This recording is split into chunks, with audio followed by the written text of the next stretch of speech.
My cousin Jessica publicly humiliated my autistic son Leo in front of dozens of people. So we left, and in retaliation she called Child Protective Services and tried to have my son taken away, not realizing how quickly the tables could turn. When I learned my cousin Jessica was getting married, the first person I told was my son Leo, who has semi-low functioning autism, which often leads to people requesting he not attend events, meaning we rarely went to social gatherings together, but I assumed my own family would be different. When I shared the news, he began jumping up and down and clapping his hands, asking with pure excitement if he could really go. I enthusiastically confirmed with a yes, and he jumped into my arms as we twirled around, because one of the beautiful aspects of his autism is that he finds immense joy in the little things in life. As we made our way to the wedding rehearsal at the city's botanical gardens, I made sure to prepare Leo on wedding etiquette, explaining the importance of not talking during the ceremony and remembering it was the bride's special day, and because he seemed attentive, I was hopeful everything would be okay. We were halfway through the practice ceremony when Leo started smiling broadly, which is his telltale sign of pure happiness, so I squeezed his hand and we remained completely silent. But when Jessica reached the front of the manicured lawn, she screeched about what he was doing there and my heart sank. I turned to Leo, who was still smiling, completely oblivious that she was talking about him.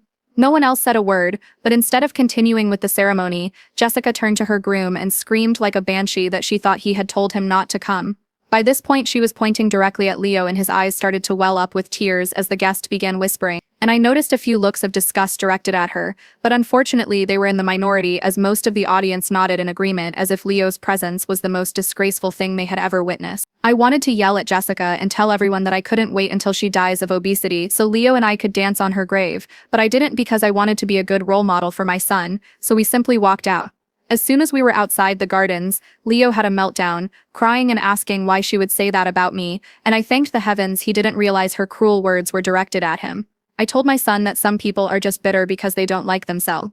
Luckily, this was just the wedding rehearsal, and 2 days later the actual wedding took place, but fortunately Leo believed the rehearsal was the real event, so he didn't question it when I left him with a babysitter for the day. I'm a pretty big believer in marriage, so for the first half of the day I let Jessica have her moment completely undisrupted. It wasn't until dinner that I tapped my glass to make a speech and the room fell silent. Jessica took the opportunity to mouth the words, "Thank you for not bringing him," and I smiled, but not for the reason she thought. I began by announcing that I was at the wedding without my wonderful son Leo, and the air filled with an awkward tension, but I didn't care. I explained that a lot of people didn't want him there today, but he still wanted to give a few words. Then I took out my phone and played a voice recording I had secretly made of Leo in his innocent 7-year-old terms, expressing his happiness for Jessica and her new husband. Hearing his voice so full of joy made me tear up, and the rest of the table did too. Though the only one who didn't was Jessica, who looked so angry I thought she was about to explode, but still she cheered with me and the rest of the family. Little did I know that moment was the calm before the storm, because the very next day, less than 24 hours later, there was a knock at the door and it was CPS. They asked me a few vague questions before barging past me and examining my home while my head was spinning, and I barely understood what was happening. The woman, who looked like she had just graduated from college, started marking down every little thing on a clipboard, like Leo's mattress on the floor to prevent overstimulation, the plastic on the furniture because of his toilet accidents, and the locks on the cupboards to protect him from sharp objects, all of which was marked as evidence. I tried to explain about his autism, but she whispered under her breath, "That's what they all say," before calling her superior. When she hung up, she informed me they had to do an emergency removal order and were going to place him in the care of his closest relative, so I immediately suggested his grandmother. The following 72 hours were hell as my stomach was in knots and I felt completely powerless, but above everything I was angry. I knew somehow Jessica was behind this, and once everything was said and done, I planned on making her pay, because this wasn't just about excluding him from a wedding anymore. She was trying to take my son away from me permanently. As I sat in my empty house surrounded by Leo's toys and clothes, I started making phone calls, first to a lawyer who specialized in family court and disability rights,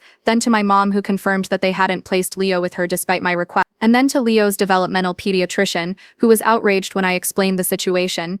Nobody messes with my son, and Jessica had no idea what she had just started.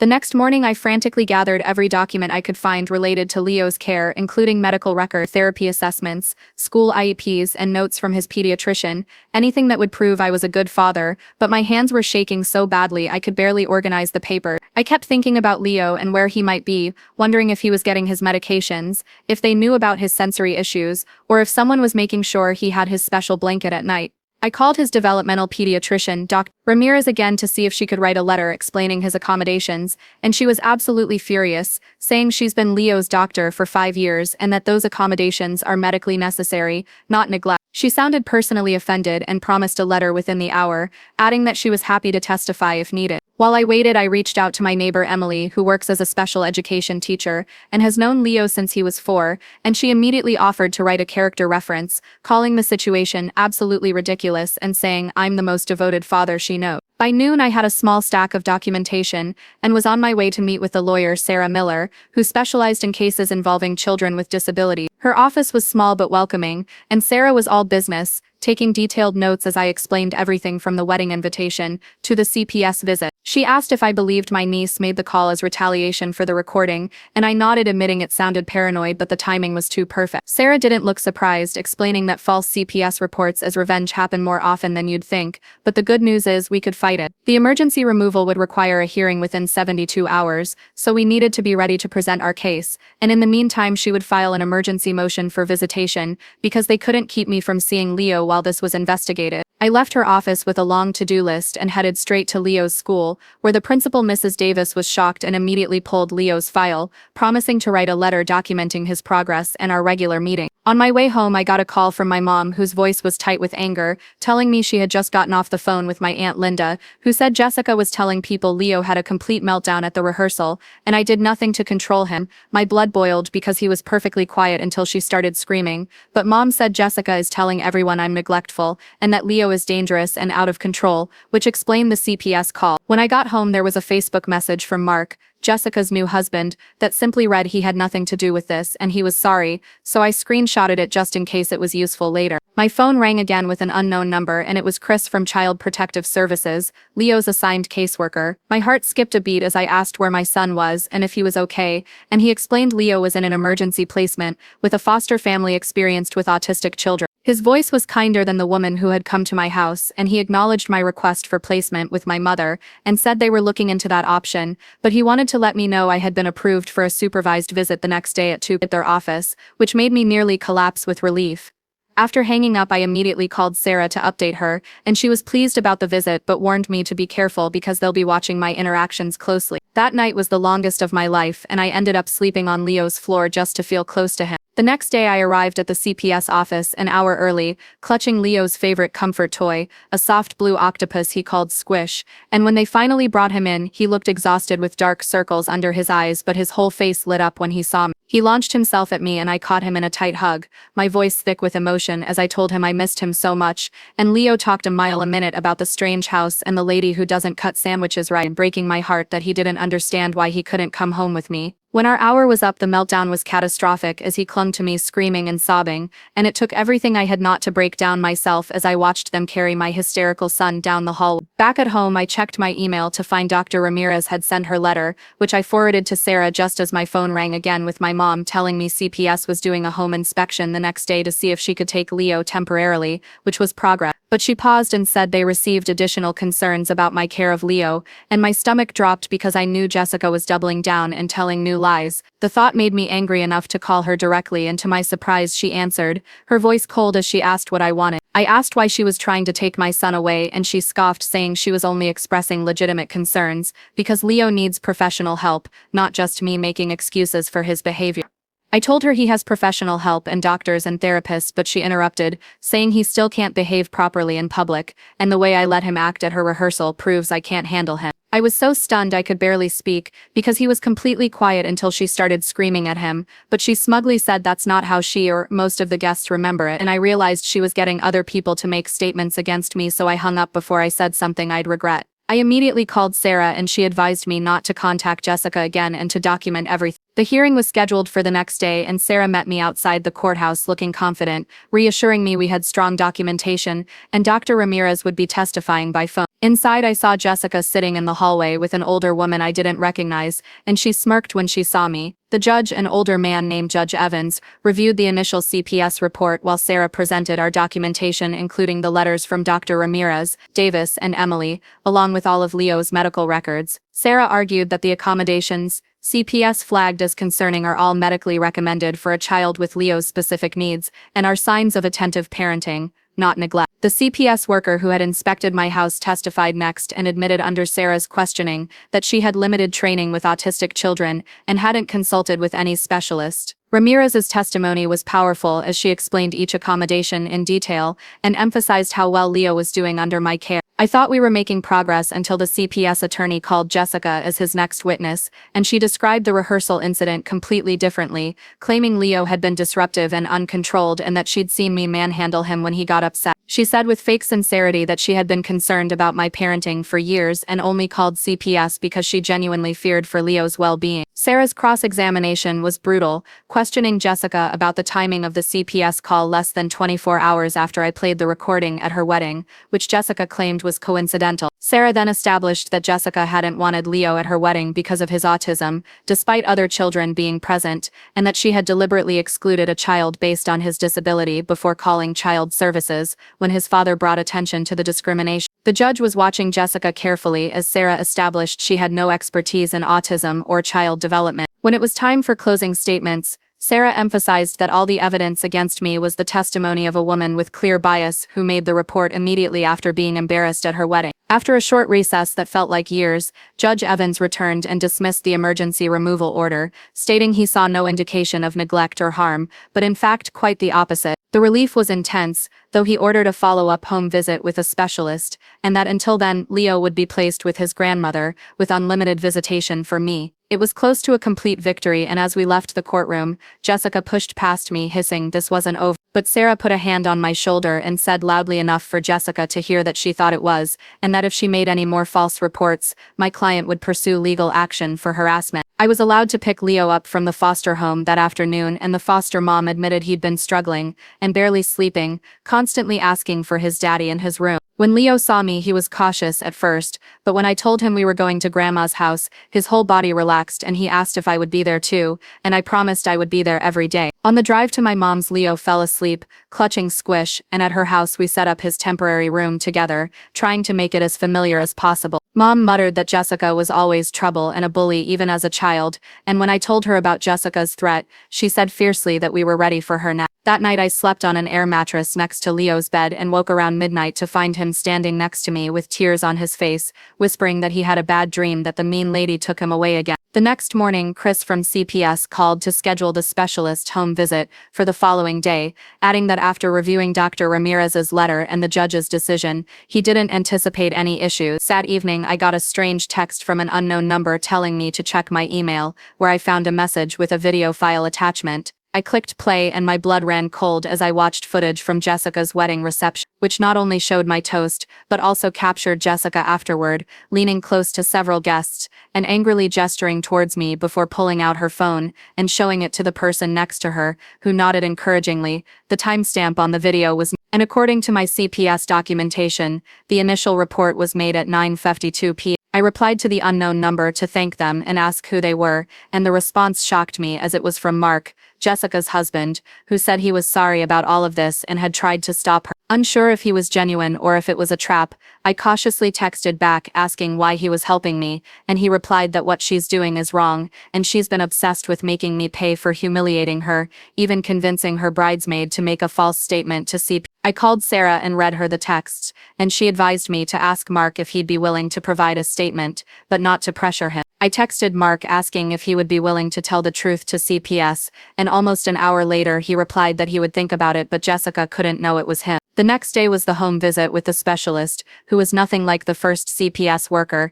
and she spent 2 hours observing us together, nodding approvingly at Leo's sensory corner and the supportive environment I had created. She told me her report would reflect that, and I felt a weight lifting off my shoulders. That evening I got another text from Mark warning me that Jessica knows someone sent the video and is furious. Before I could respond, Chris from CPS called to inform me they had received another report claiming I've been medicating my son unnecessarily to control his behavior, which I told him was completely false. Chris sounded tired and said that given the circumstances and the judge's ruling, they were not taking action on this report, but wanted me to be aware. I called Sarah again and she said this was actually good for us as multiple false reports strengthen our case for harassment, and that it was time to discuss a restraining order. The next day, Dr. Ramirez's report came in and was extremely positive, concluding my home was ideally suited for Leo's needs and that all medications and therapies were appropriate. Chris called that afternoon to say that based on the assessment, they were closing the case and Leo could return home immediately,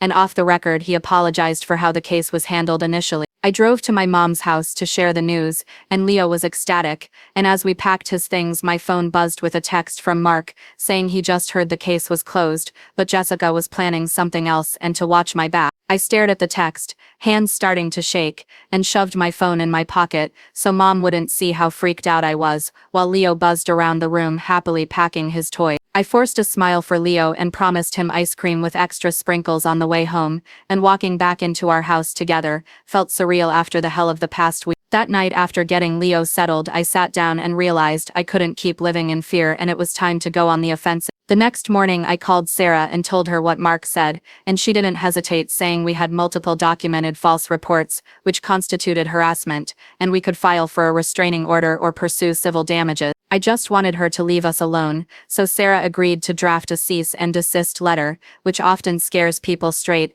and establishes a paper trail for further legal action. I dropped Leo at school the next day where his supportive teacher, Miss Wilson, promised to contact me if anyone suspicious came asking about him. Sarah emailed the formal and intimidating cease and desist letter that afternoon, which I planned to mail certified. That evening while helping Leo with his bath, the doorbell rang and my stomach dropped when I saw Jessica through the peephole. I decided to confront her, opening the door but blocking the entrance as I asked what she wanted. She looked tired and said she needed to talk, but I thrust the cease and desist letter at her, saying I have nothing to say and was just about to mail it. She took it and called it more legal threats, but I told her she was lucky a letter was all she was getting after trying to take my son away with lies. Jessica's face hardened and she said I humiliated her at her wedding, but I countered that she humiliated herself when she screamed at a disabled child and told her to get off my property before I called the police. As I started to close the door, she stuck her foot in the way and told me Mark had left her 3 days ago because he couldn't be with someone who would do what she did to Lee. Part of me felt a flash of vindication,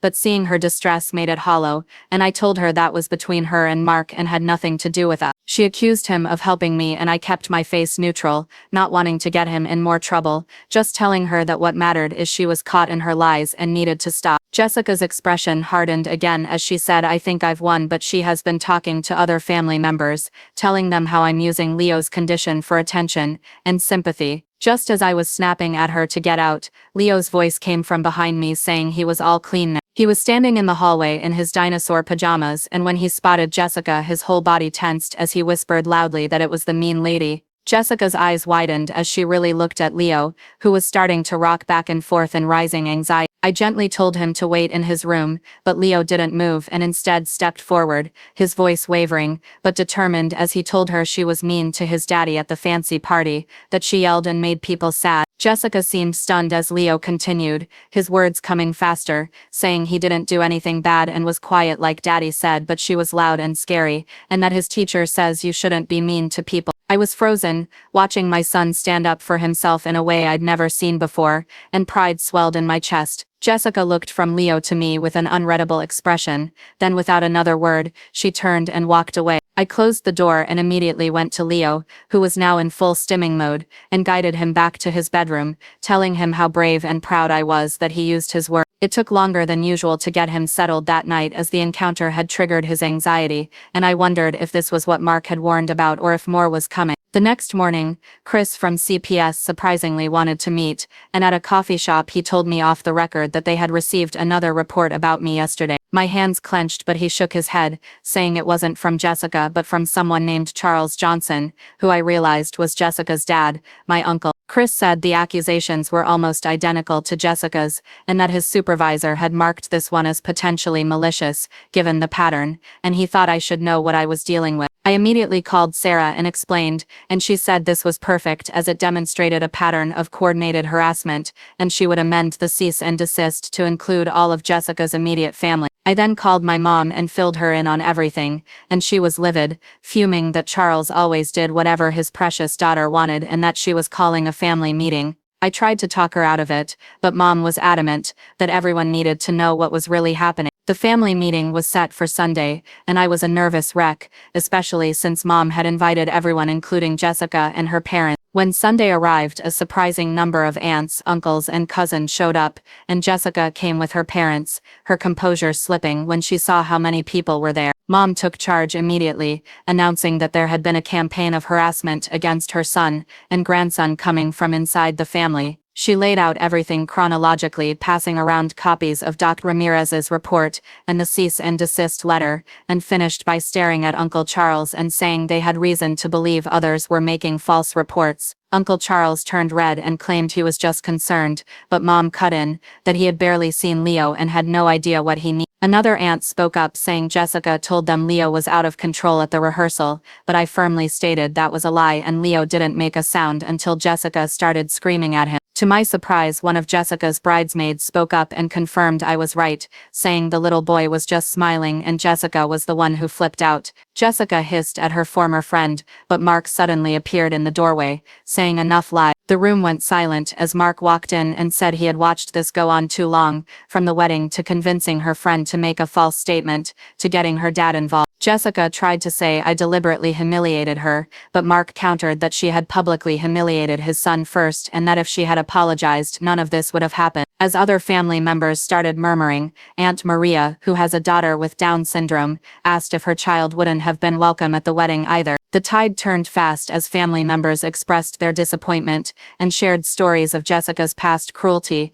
until finally Uncle Charles shakily announced the meeting was over. But my mom stepped in front of the door and made it perfectly clear that if any of them made another false report or spread lies about us again, she would personally make sure every person in the family knew what kind of people they were and we would pursue every legal option. The room erupted in supportive agreements and Jessica, seeing the unified front against her, finally seemed to understand she had lost and left without another word, her parents hurrying after her. Mark stayed behind and apologized for not standing up to her sooner, and I thanked him for coming. In the days that followed, the family rallied around us in ways I never expected, with invitations for playdates and fishing trips, as if Jessica's attempts to isolate us had completely backfired. A week later, Sarah called to say they had received formal written agreements from Jessica, Charles, and Linda to cease all communication about us, acknowledging that any further false reports would result in immediate legal action. It was really over. I looked out the window where Leo was playing in the backyard and told her we were doing great,